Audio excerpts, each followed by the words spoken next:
Popularitas para calon presiden tiba-tiba meroket. Ada Ketua DPR Puan Maharani sama Menteri Pertahanan Prabowo Subianto. Elektabilitas wanita hebat, tangguh, cerdas dan merakyat panutan para wanita Indonesia saat ini Puan Maharani terus meroket. Apakah ini karena viralnya pembagian baju kaos oleh Puan Maharani? Mari simak video sampai akhir supaya tidak ada keraguan di dalam pemberitaan. Dilansir dari Tribun Gorontalo.com, Gorontalo, Puan Maharani dan Prabowo Subianto belakangan diisukan duet Capres-Cawapres. Popularitas keduanya cukup mentereng dalam jajak pendapat terbaru. Popularitas Puan Maharani 69,9% dan Prabowo Subianto tertinggi, yakni 96,9%. Baik Puan Maharani maupun Prabowo Subianto cukup populer di kalangan generasi mulai Gen Z hingga milenial.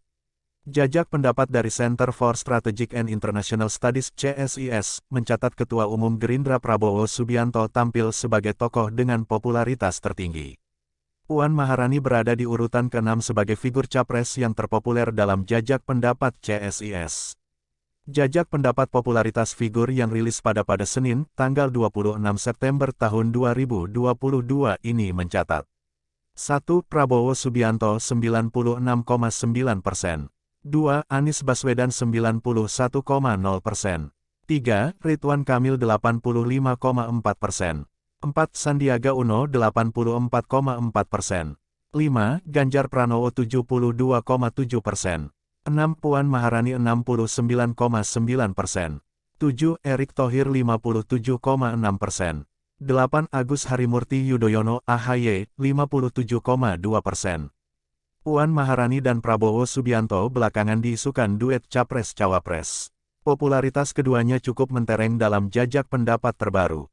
5. Ganjar Pranowo 72,7%. 6. Puan Maharani 69,9%. 7. Erick Thohir 57,6%. 8. Agus Harimurti Yudhoyono (AHY) 57,2%.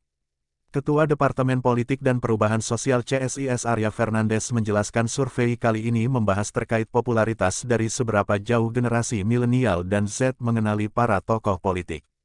Paling tinggi Pak Prabowo 96,9% orang populasi anak muda ini kenal, kata Arya di Auditorium CSIS, Jakarta Pusat, Senin, tanggal 26 September tahun 2022.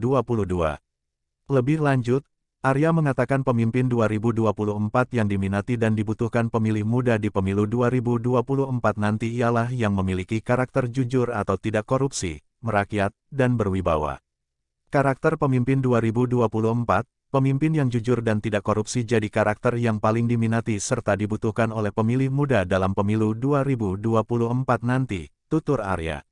Arya menjelaskan survei tersebut fokus pada pemilih muda yang berusia 17-39 tahun dan terdiri dari kelompok generasi Z dan milenial. Survei dilaksanakan pada 8 sampai tanggal 13 Agustus tahun 2022, dengan populasi survei penduduk Indonesia yang tersebar di 34 provinsi di Indonesia. Populasi sasaran ialah penduduk Indonesia berusia 17-39 saat survei dilakukan. CSIS melakukan survei dengan simulasi dua nama capres pilihan pemilih pemula. Gubernur Jawa Tengah Ganjar Pranowo unggul dari Menhan Prabowo Subianto.